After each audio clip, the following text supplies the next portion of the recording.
Mari kita tundukkan kepala, kita berdoa.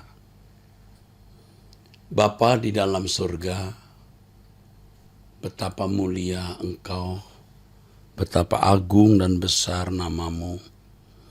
Kami bersyukur kami menjadi anak-anak Bapa, dan khususnya sekarang kami boleh mendengar firman-Mu. Berkatilah saat ini Bapa, urapilah pelayan Tuhan Yesus ini dengan Roh-Mu yang kudus, agar pelayan-Mu ini menyampaikan kebenaran yang tertuang dari hati-Mu. Berbicaralah Bapa Yahweh, dalam nama Yesus Kristus kami sambut firman-Mu. Amin. Puji Tuhan, saudaraku sekalian, saya percaya saudara-saudara juga mengerti betapa kehidupan kita hari lepas hari makin sulit, makin berat. Apalagi yang sekarang sedang menghadapi persoalan-persoalan berat. Saudara merasa jalan hidup saudara begitu berat, sukar, seperti berjalan di jalan yang berlumpur atau seperti mendaki sebuah bukit atau gunung. Saudara, saya mau membagikan kebenaran kepada saudara terkait dengan masalah atau persoalan hidup. Saudara, yang namanya berhala itu bukan hanya uang. Yang namanya berhala itu bukan hanya satu sesembahan di mana seseorang memberikan penyembahannya atau memberikan pengabdiannya. Tetapi yang namanya berhala, saudaraku, itu adalah sesuatu yang mengikat hati, membelenggu hati. Firman Tuhan mengatakan, anak-anakku, waspadalah terhadap segala berhala. 1 Yohanes pasal 5 ayat 21. Segala berhala. Jadi berhala bukan hanya jimat, berhala bukan hanya sesuatu yang terkait dengan okultisme, berhala juga bukan hanya uang, harta, kekayaan, hobi, kesenangan yang mengikat hati dan membuat seseorang tidak mengutamakan Tuhan, sehingga orang mengalahkan kepentingan-kepentingan rohani.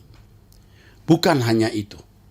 Sekali lagi, bukan hanya jimat atau yang terkait dengan okultisme, bukan hanya harta, kesenangan-kesenangan dunia, pangkat, gelar yang memang bisa mengikat dan merenggut hati. Masalah hidup juga bisa menjadi berhala. Masalah hidup juga bisa menjadi ikatan di dalam diri seseorang, saudara. Nah, ini yang banyak orang tidak tahu. Memang dia tidak memiliki berhala dalam bentuk jimat, berhala dalam bentuk sesembahan terhadap dewa-dewi. Ya, memang dia tidak terikat dengan uang atau apapun, tapi terikat dengan masalah, terikat dengan problem. Sehingga orang bisa berkata, yang penting bagi saya tidak punya masalah. Kalau punya masalah ini, saya tidak bahagia. Selama masih punya masalah ini, hidup saya terancam. Selama masih punya masalah ini, saya tidak merasakan ketenangan. Masalah bisa menjadi berhala. Dan banyak orang, saudaraku, memberhalakan masalah. Misalnya seorang istri yang salah memilih jodoh.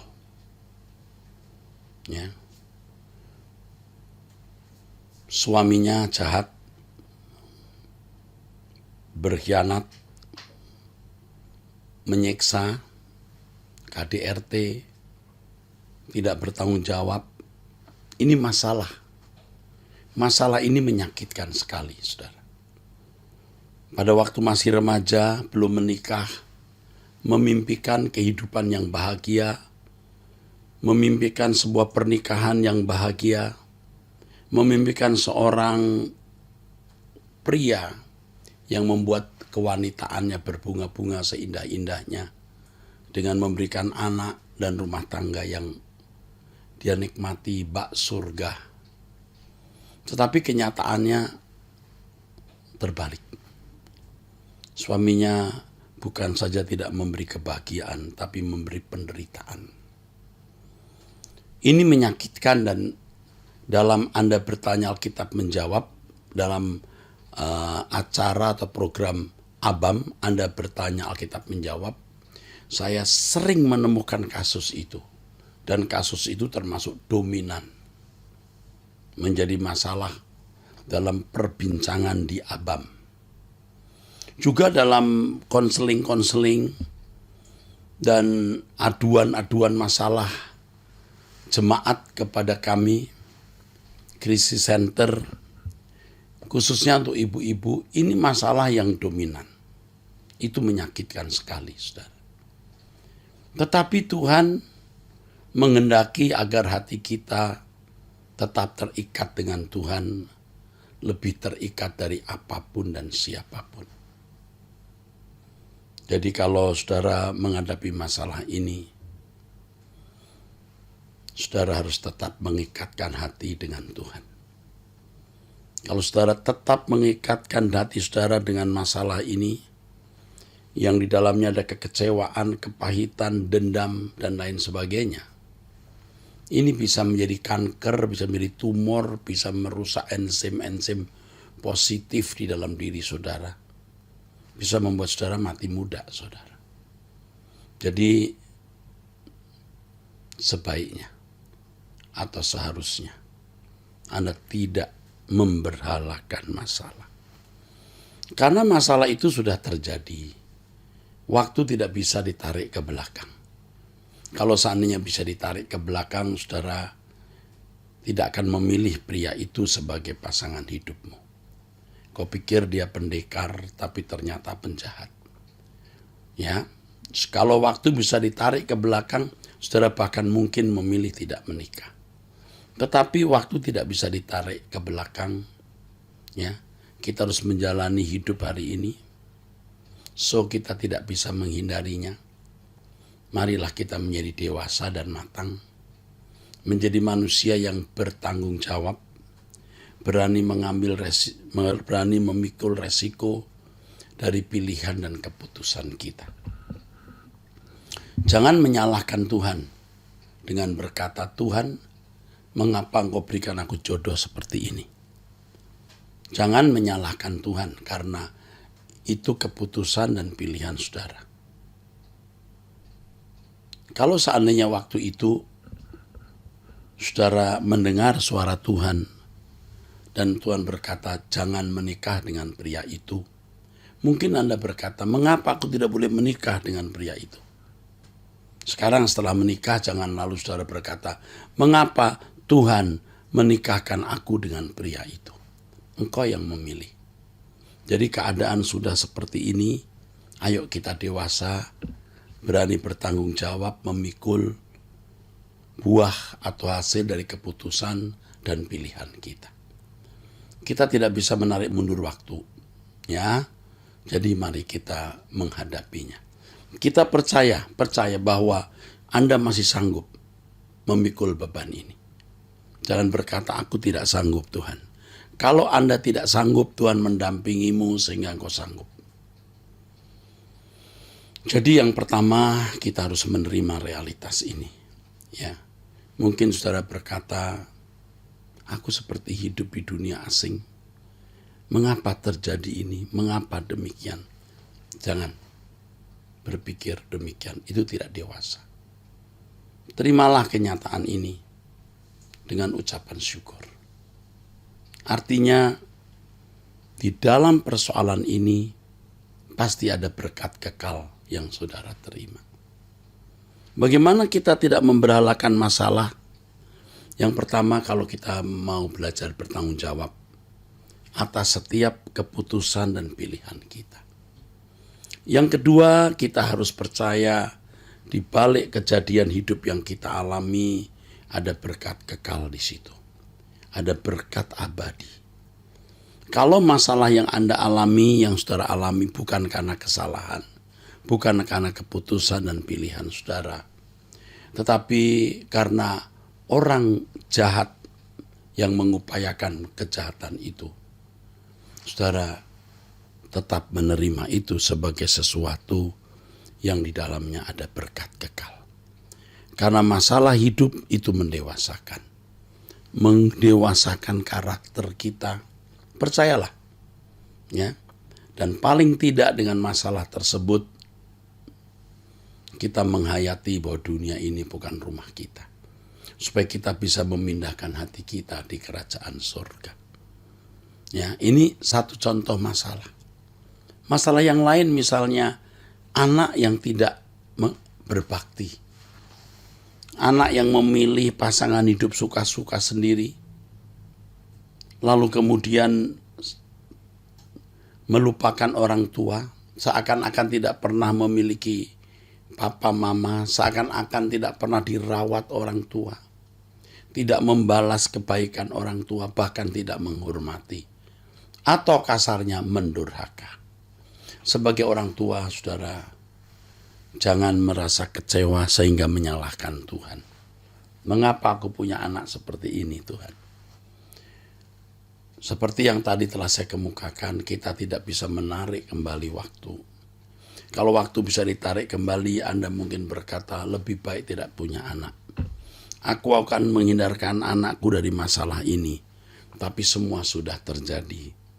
Mari kita menjadi dewasa, mari kita belajar dewasa, bertanggung jawab, memikul beban atas semua kejadian yang kita harus alami. Anakmu itu milik Tuhan, bukan milikmu. Ingat, engkau sudah membesarkan dia, dan engkau harus merasa selesai tugasmu kalau dia sudah menikah. Walaupun kemudian mereka atau anak-anakmu atau anakmu tidak merawat, tidak berbakti kepadamu, bahkan melupakan. Tidak usah menuntut, karena kita sebagai orang tua harus berpikir besar, bermartabat anak Allah, di mana upah yang kita harapkan bukan dari manusia, bukan dari anak, bukan dari siapapun, tapi dari Tuhan. Jangan memberhalakan masalah itu, yang juga berarti memberhalakan anak. Karena sikap seperti ini adalah sikap tidak menghormati Tuhan. Serahkan saja ke dalam tangan Tuhan dan nikmati sukacita di dalam hadirat-Nya. Seakan-akan kau tidak pernah punya anak dia. Merdeka. Seperti ibu-ibu tadi, suami mungkin meninggalkan rumah, tidak pernah tahu di mana tempat tinggalnya. Ya sudah, kau sudah upayakan untuk mencari, menemukan, dan ternyata dia menikah lagi. Anggaplah dia sudah terkubur. Kalau dia maksa cerai, kau tidak bisa menghindar, ya sudah. Tapi jangan menikah lagi. Sebaliknya pria juga begitu. Engkau dikhianati istri, jangan menjadi stres, depresi, bahkan mungkin menjadi orang yang akan tinggal di rumah sakit jiwa. Tidak usah. Lepaskan. Mencari Tuhan. Mempersiapkan diri menjadi mempelai Tuhan yang layak bagi dia. Jangan memberhalakan masalah. Jangan memberhalakan istri. Jangan memberhalakan suami. Jangan memberhalakan anak atau anak yang merasa hidupnya direpotkan oleh orang tua. Orang tua makin cerewet. Orang tua makin yang boten-boten, yang enggak maunya. Anak tidak boleh melupakan orang tua. Apapun dan bagaimanapun orang tuamu adalah orang tua yang harus dirawat. Dan harus ingat semua akan berakhir. Nanti ada waktunya orang tua mengembuskan nafas dan dikubur. Sebelum meninggal dunia, sayangi, kasihi, perhatikan. Walaupun orang tua kau pandang tidak tahu diri, mestinya kamu jangan memandang begitu ya. Tetapi kalau engkau merasa orang tuamu tidak tahu diri, kamu tidak perlu. Ya, tidak boleh maksud saya menelantarkan. Tetap harus engkau rawat. Engkau rawat bukan demi orang tua itu sendiri, tapi demi Tuhan. Kalau demi Tuhan, demi perasaannya, maka saudara akan bisa merawat orang tua secerewet, sesulit apapun. Karena kita melakukannya untuk Tuhan. Ya. Bagaimana terhadap misalnya ini masalah menantu terhadap mertua atau mertua terhadap menantu, atau masalah apapun yang terjadi dalam hidupmu, di tempat pekerjaan, dalam pergaulan, dalam lingkungan gereja, masalah-masalah yang terjadi di lingkungan pelayanan, apapun, jangan memberhalakan masalah.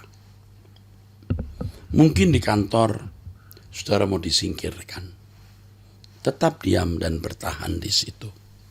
Kalau memang Tuhan mau memindahkan, menyingkirkan, Anda pasti pindah dan tersingkir. Kalau tidak ada yang bisa menyingkirkan Anda. Di kantor itu mungkin kau difitnah. Ya, namamu dirusak. Ya, pembunuhan karakter habis-habisan. Kalau memang kamu tidak salah, kamu diam. Tidak usah membela diri.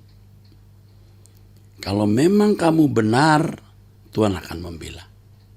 Tapi kalau kamu tidak benar, ya kamu harus menuai apa yang kamu tabur. Jangan membalas kejahatan dengan kejahatan. Seringkali kita menghadapi orang-orang yang berniat jahat kepada kita. Ada godaan untuk membalas. Ketika engkau membalas, engkau terbelenggu. Ya, engkau terikat oleh kebencian, dendam, dan belenggu permusuhan. Tapi kalau engkau diam, dia nyerang terus, dia membuat belenggu sendiri. Ya udah, urusan dia dengan Tuhan. Dia membelenggu dirinya sendiri dengan kebencian, dendam, keinginan, hasrat, nafsu, ambisi untuk menghancurkan Anda. Biar dia membelenggu dirinya sendiri, tapi engkau tidak perlu terbelenggu. Masalah itu bisa menjadi belenggu, apalagi kalau sudah menyangkut kebencian, dendam, nafsu, balas dendam. Wah, ini sudah menjadi kejahatan di dalam batin yang pasti membuat orang tidak berkenan kepada Tuhan. Masalah apapun yang terjadi, kita tidak boleh kehilangan ketenangan. Tidak boleh kehilangan damai sejahtera.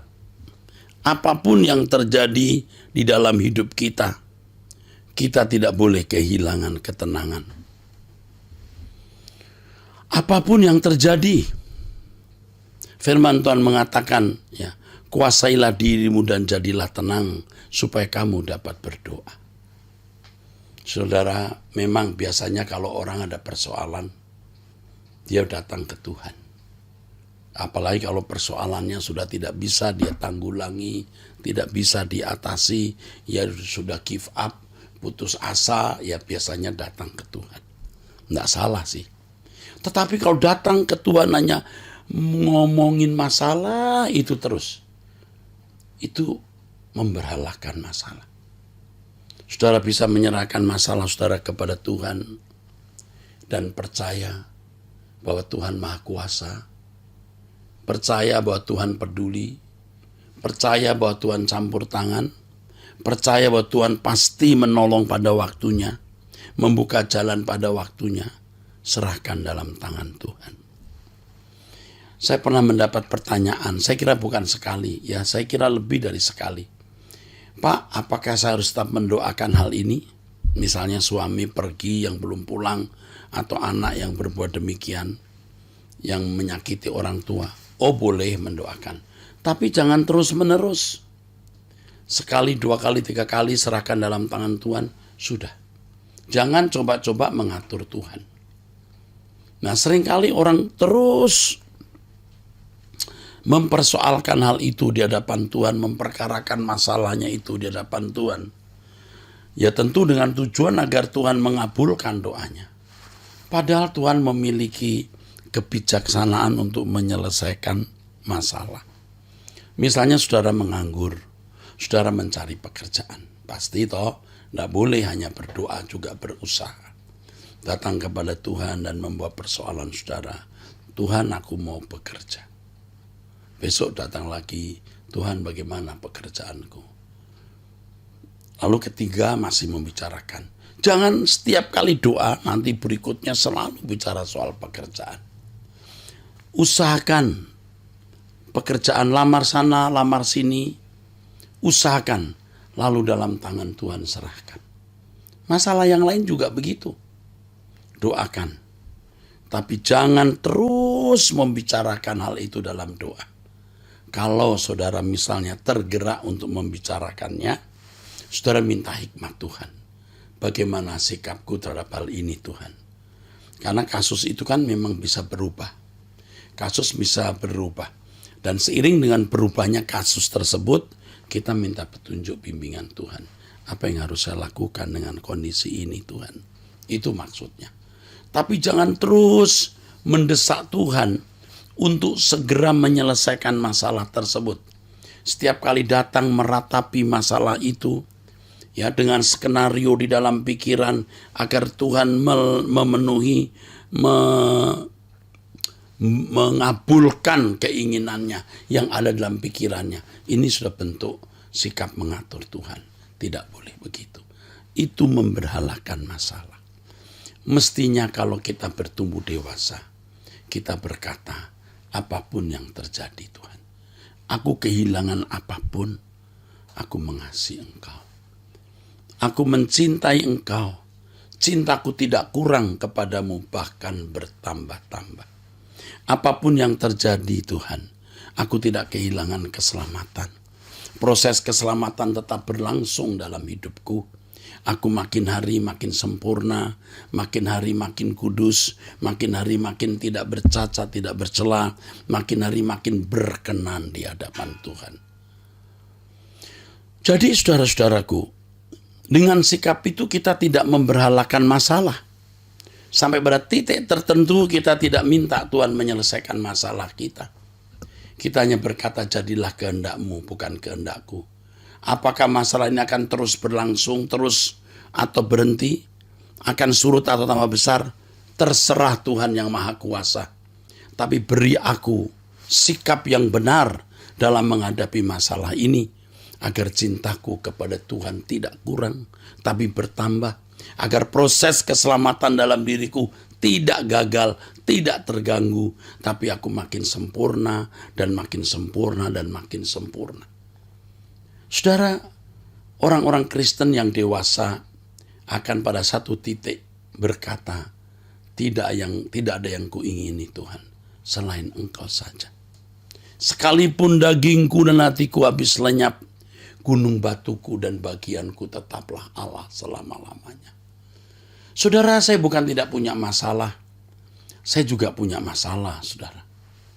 Saya juga punya problem. Dan problem saya belum tentu lebih ringan dari saudara. Menurut saya problem yang saya hadapi lebih berat dari sebagian besar orang. Mungkin saudara berkata, masuk Pak? Ya. Saya bukan orang yang baru hidup kemarin sore. Saya sudah melewati tahun-tahun panjang. Saya sudah melihat problem-problem orang, juga problem-problem saya pribadi. Dan saya menyimpulkan bahwa masalah-masalah yang saya hadapi hari-hari ini, tahun-tahun ini adalah masalah yang besar. Yang lebih besar dari masalah-masalah yang dihadapi orang pada umumnya. Nah, ini membuat pikiran kita terdistrak, rusak. Kalau berdoa selalu ingat masalah itu. Tidur, ingat masalah itu. Jalan kemana, ingat masalah itu. Aduh, kita terbelenggu. Nah, di sini masalah mulai menjadi berhala. Karena hati kita terikat kepadanya. Nah sekarang setelah Tuhan mengajar bagaimana tidak memberalakan masalah, kita menyerahkan ini di dalam tangan-Mu, tangan Tuhan. Kita menyerahkan ini dalam tangan Tuhan dan kita berkata, Tuhan jadilah kehendak-Mu. Kalau masalah ini mau menjadi besar, ya terserah. Mau selesai silahkan, tidak selesai silahkan. Yang penting aku bertumbuh dalam cintaku kepadamu. Masalah ini tidak membuat cintaku kurang. Masalah ini malah membuat aku makin mencintai Engkau. Masalah yang kuhadapi tidak mengganggu proses keselamatan yang berlangsung dalam hidupku. Aku mengasihi Tuhan. Aku tambah suci, tambah berkenan di hadapan Tuhan. Mestinya saudara bersikap begitu ya. Kalau saudara berkata, wah sulit Pak. Ya tahu sulit. Tapi kalau saudara mencobanya, melakukannya, nanti saudara akan bisa mengerti bahwa ini bisa dilakukan. Ini mampu kita lakukan. Saudara pasti kok menghadapi perlakuan tidak adil. Orang-orang yang bermaksud jahat kepada saudara ya. Jangan takut. Kalau kita hidup suci, kita mencintai Tuhan, kita bertumbuh terus dalam kehidupan yang tidak bercacat, tidak bercela. Kita menyenangkan hati Tuhan. Tuhan pasti protek kita. Jangan takut sama sekali. Jangan gentar sama sekali. Karena Allah yang hidup, pasti Allah yang akan menopang dan melindungi kita. Orang yang memberhalakan masalah adalah orang yang tidak layak dilindungi. Nah, ini kalimat mengejutkan, saudara. Kalau seorang Kristen yang baru Kristen yang belum dewasa, punya masalah dan memberhalakan masalah, Tuhan bisa tolong segera menyelesaikan masalah itu. Tetapi masalah itu tidak efektif mendewasakan orang tersebut. Nah, kalau kita Kristen lama, sudah dewasa rohani mestinya, memiliki persoalan lalu memberhalakan masalah, hidup kita sengsara, saudara. Selain masalah itu tidak mendewasakan, kita menyiksa diri. Dan jangan sampai malah menjadi hancur karena masalah tersebut. Jadi kalau kita sudah mestinya dewasa, ketika kita menghadapi masalah seperti yang tadi saya ajarkan kepada saudara.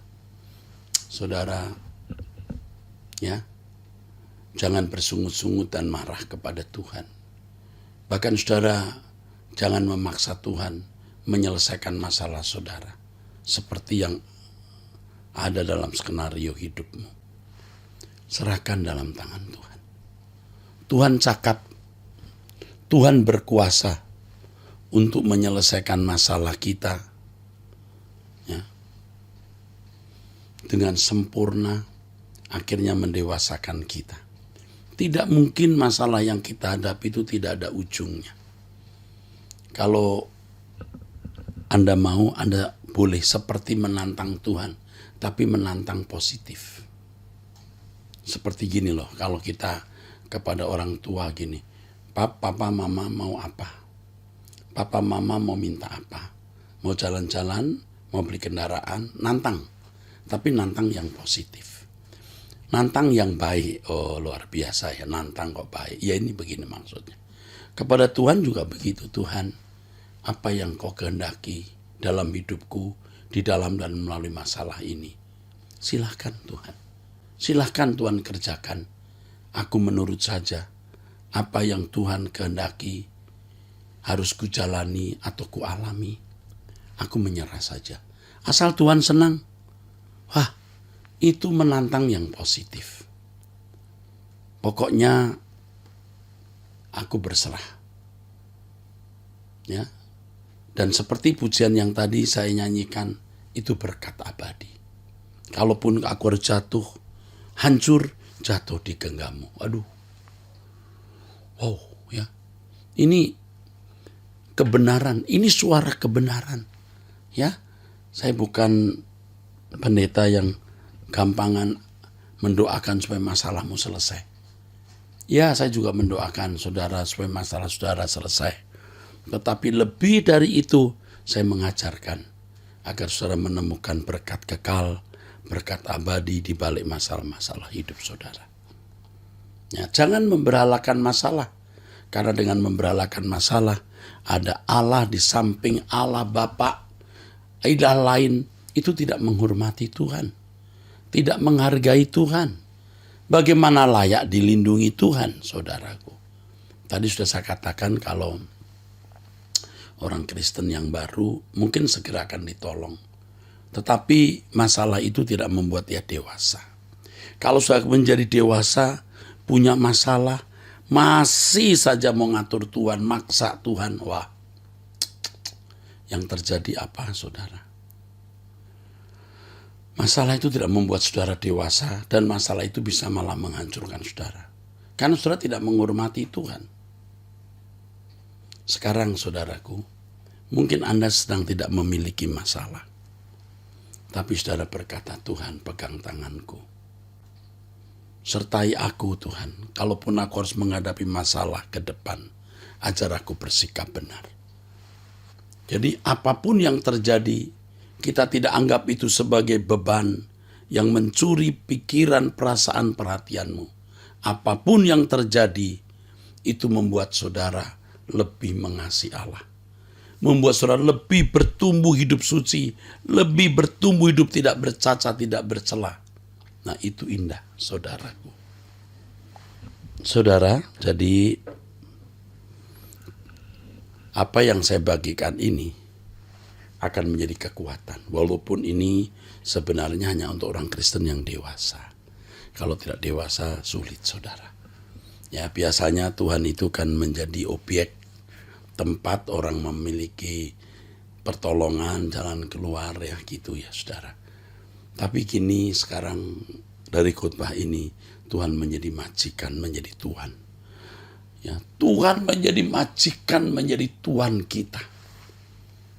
Ya, kalau saudara kedatangan pejabat tinggi, ya, seorang wali kota, apalagi gubernur, apalagi jabatan yang lebih tinggi, Anda punya masalah jadi tidak besar, ya, masalah-masalah jadi tidak mencuri perhatianmu.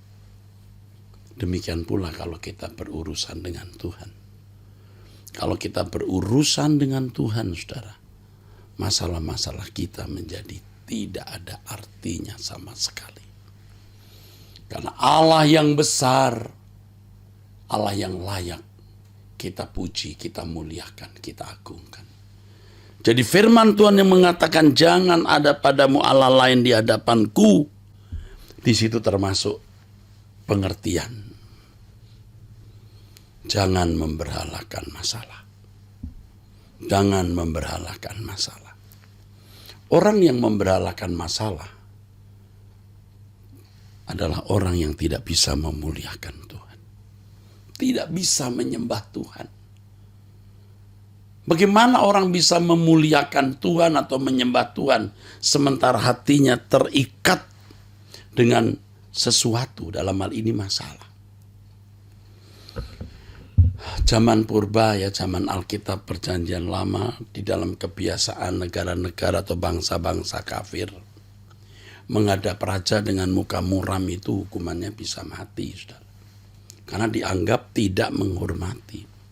Seperti misalnya Nehemia menghadap raja dengan muka muram. Begitu susah hatinya. Ya, ingat tembok-tembok Yerusalem yang runtuh. Mestinya dia dihukum. Tapi ternyata tidak. Saudaraku sekalian, menghadap Tuhan semesta alam, jangan dengan hati yang terbelenggu atau terikat. Sebab dengan hati yang terbelenggu dan terikat, berarti kita tidak menghormati Tuhan. Jadi orang yang terbelenggu dengan masalah, orang yang tidak bisa menyembah Tuhan. Penyembahannya tidak disampaikan dengan hati sukacita, tapi dengan hati yang meratap. Pengalaman seperti ini tentu sudah saya alami, saudara. Punya masalah berat, hati susah. Waktu menyembah, haleluya, haleluya. Haleluya itu kan mari kita menyembah Tuhan. Mari kita memuji Tuhan. Artinya, let us praise the Lord. Let us praise Yahweh. Haleluya. Let us praise, marilah kita memuji Yahweh. Tapi mengucapkan kalimat haleluya dengan hati pedih, dengan hati kecewa, dengan hati marah. Ini kan tidak menghormati Tuhan, saudara. Munafik, pura-pura. Mulut pujilah Tuhan, sembah Tuhan. Hatinya meratap. Nggak boleh. Makanya di Alkitab dikatakan, tertulis, kumasuki gerbangnya dengan hati bersyukur, halamannya dengan sukacita. Menghadap Tuhan dengan hati yang tidak terbelenggu oleh masalah. Karena kita tahu masalah diizinkan Tuhan mendewasakan kita. Karena kita percaya Tuhan lebih besar dari semua masalah yang kita hadapi. Kita yakin bahwa Allah yang hidup, Allah yang pasti menolong kita dalam seluruh masalah kita. Sudah diberkati kan dengan pemberitaan firman ini? Pasti. Jangan memberhalakan masalah. Serahkan dalam tangan Tuhan. Firman Tuhan mengatakan, serahkan kekhawatiranmu. Dia yang memperdulikan kamu. Ya, mari kita berdoa. Terima kasih untuk firman ini, Bapa. Kami sungguh diberkati. Kami bersyukur untuk kebenaran ini. Dalam nama Yesus Kristus kami bersyukur, kami berdoa.